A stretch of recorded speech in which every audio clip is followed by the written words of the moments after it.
స్నేహితులారా, మీకు తెలుసా ఛానల్ కి స్వాగతం. మీకు వీడియో నచ్చితే దయచేసి లైక్ చేయండి, షేర్ చేయండి మరియు సబ్స్క్రైబ్ చేయండి. చాలాసార్లు మనందరికీ ఏది సరైన నిర్ణయమో తెలుసు, కాని ఎందుకో దాని ఆచరణలో పెట్టలేకపోతాం. సరైన దారి తెలిసినా కూడా మనల్ని ఆపే ఆ అంతర్గత సంఘర్షణేంటి? దాని గురించే ఈరోజు మనం మాట్లాడుకోబోతున్నాం. సరే, ఈ సంఘర్షణను ఇంకా బాగా అర్థం చేసుకోవాలంటే మనం కొంచెం టైం ట్రావెల్ చేద్దాం. వెనక్కి 1502వ సంవత్సరం నాటి ఒక చల్లని ఉదయానికి వెళ్దాం. మనమున్నది ఇటలీలోని సియానా నగరంలో. ఆ టైంలో ఆ నగరం మొత్తం భయం, గందరగోళంతో అట్టుడికిపోతోందన్నమాట. ఈ ప్రాబ్లంని సాల్వ్ చేయడానికి ఆ ప్రాంత పాలకుడు సెజారే బోర్జియా ఒక పని చేశాడు. తన దగ్గర ఉన్న అత్యంత క్రూరమైన లెఫ్టినెంట్ రెమిరో డి ఓర్కోను పంపించాడు. ఎలాగైనా సరే అక్కడ మళ్లీ శాంతి తీసుకురావడమే అతని టాస్క్. రెమిరో అనుకున్నది సాధించాడు. కానీ అతను వాడిన పద్ధతులు ఎంత దారుణంగా ఉన్నాయంటే, ఒకప్పుడు శాంతి కోసం ఎదురుచూసిన జనమే ఇప్పుడతన్ని చూస్తే చాలు మండిపడే పరిస్థితికొచ్చారు. వాళ్లతన్ని ద్వేషించడం మొదలుపెట్టారు. ఈ మార్పుని బోర్జియా గమనించాడు. అప్పుడు చాలా తెలివిగా ఎవరూ ఊహించని ఒక షాకింగ్ నిర్ణయం తీసుకున్నాడు. ఏం చేశాడంటే, ప్రజలందరూ ద్వేషిస్తున్న తన సొంత మనిషినే అందరి ముందు శిరచ్ఛేదం చేయించాడు.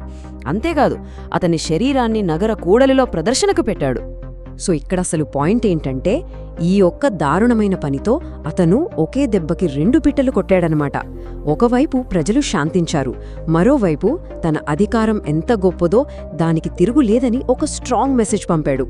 ఇది వినడానికి కాస్త భయంకరంగా ఉన్నా ఇది మన జీవితాల్లో మనం ఎదుర్కొనే ఒక పెద్ద ఛాలెంజ్ని చూపిస్తోంది. మనలో కూడా ఇలాంటి పోరాటం జరుగుతూ ఉంటుంది.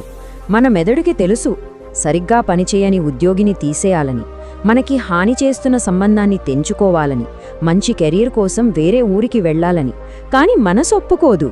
కాని మేం ఫ్రెండ్స్ కదా అంటుంది. ఇన్నేళ్ల బంధాన్ని ఏం చేయాలి అని అడుగుతుంది. ఫ్యామిలీని వదిలేసి ఎలా అని ఆపుతుంది. చూసారా, మన లాజిక్ ఒకదారి చూపిస్తే మన ఎమోషన్స్ మనల్ని వెనక్కి లాగుతాయి. అయితే అసలు విషయమేంటి? కరెక్ట్ దారి తెలిసినా కూడా మనం ఎందుకు ముందుకు అడిగేయలేం? ఎందుకంటే ఆ నిర్ణయం తర్వాత వచ్చే పర్యవసానాలకు మనం భయపడతాం. అపరాధ భావనకి, ఎదుటివాళ్లతో గొడవ పడటానికి, అన్నిటికంటే ముఖ్యంగా వాళ్ల కథలో మనం విలన్గా మిగిలిపోతామేమోనన్న భయం మనల్ని ఆపేస్తుంది. మరి ఈ భయాన్ని దాటి ఈ పరిస్థితి నుంచి ఎలా బయటపడాలి? దానికి కొన్ని సూత్రాలున్నాయి. వాటిని ఫాలో అయితే మనం కూడా స్ట్రాంగ్గా నిర్ణయాలు తీసుకోగలం. అవేంటో ఇప్పుడు చూద్దాం. చరిత్రలో గొప్ప గొప్ప వ్యూహకర్తలు వాళ్లు కఠినమైన నిర్ణయాలు తీసుకోవాల్సి వచ్చినప్పుడు ముఖ్యంగా ఈ 3 సూత్రాలను పాటించేవాళ్లు. మొదటిది చాలా ముఖ్యమైనది. వాస్తవాన్ని ఉన్నది ఉన్నట్టుగా చూడటం. అంటే అన్నీ వాటంతటా అవే సర్దుకుంటాయిలే అన్న తప్పుడు ఆశలో ఉండకుండా, పరిస్థితి ఎంత చేదుగా ఉన్నా నిజాన్ని అంగీకరించాలి. ఇక రెండవ సూత్రం గొప్ప ప్రయోజనం. దానికి ఈ కొటేషన్ సరిగ్గా సరిపోతుంది. ఒక కష్టమైన నిర్ణయం తీసుకోవడం అనేది ఒక సర్జన్ చేసే ఆపరేషన్ లాంటిది.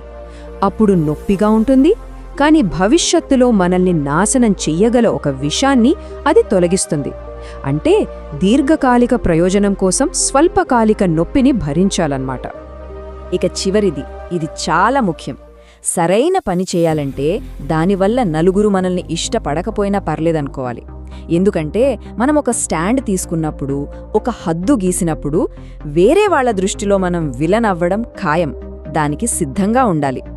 ఓకే, ఇప్పటిదాకా మనం సిద్ధాంతాల గురించి మాట్లాడుకున్నాం కదా. ఇప్పుడు ప్రాక్టికల్గా ఆలోచిద్దాం. నిజంగా అలాంటి పరిస్థితి వచ్చినప్పుడు మనకు హెల్ప్ చేసే కొన్ని టూల్స్ ఏంటో చూద్దాం. ఇక్కడొక సింపుల్ కానీ చాలా పవర్ఫుల్ టెక్నిక్ ఉంది. ఒక్కసారి ఆలోచించండి.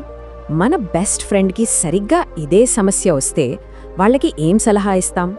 ఇప్పుడు అదే లాజికల్, అదే ప్రేమతో కూడిన సలహాను మనకు మనం ఇచ్చుకోవాలి. అంతే. మనం ఫ్రెండ్కి కఠినమైన నిజాన్ని ఎంత ధైర్యంగా చెప్తామో మన విషయంలో కూడా అంతే స్పష్టంగా ఉండాలి. ఈ ఆలోచన విధానంతో పాటు మరికొన్ని విషయాలు కూడా గుర్తుంచుకోవాలి. సమస్యను మనదిగా కాకుండా మూడో వ్యక్తి సమస్యగా చూడాలి. తీసుకున్న నిర్ణయానికి, దాని ఫలితానికి పూర్తి బాధ్యత వహించాలి. ముఖ్యంగా దూకుడుగా కాకుండా చాలా ప్రశాంతంగా వ్యవహరించాలి. మన ప్రశాంతతే మన అతిపెద్ద బలం. ఫైనల్గా చెప్పాలంటే జీవితం మన ముందు ఒక చాయిస్ పెడుతుంది. చరిత్ర ఎప్పుడూ సేఫ్ గేమ్ ఆడేవాళ్ల గురించి మాట్లాడదు. గుర్తుంచుకోండి, ఇప్పుడే కఠినమైన నిర్ణయాలు తీసుకున్న వాళ్లకు భవిష్యత్తు సులభంగా ఉంటుంది. ఇప్పుడు సులభమైన దారిని ఎంచుకున్న వాళ్ళు తర్వాత కష్టమైన జీవితాన్ని ఎదుర్కోవాల్సొస్తుంది. సో ఆ కఠినమైన నిర్ణయం మన కోసం ఎదురుచూస్తోంది. మనమేం చేయబోతున్నాం? ఎందుకంటే ఒక కొత్త, మరింత బలమైన జీవితం మనం ఇన్నాళ్లు వాయిదా వేస్తూ వస్తున్న ఆ ఒక్క నిర్ణయానికి అవతల వైపే ఉంది.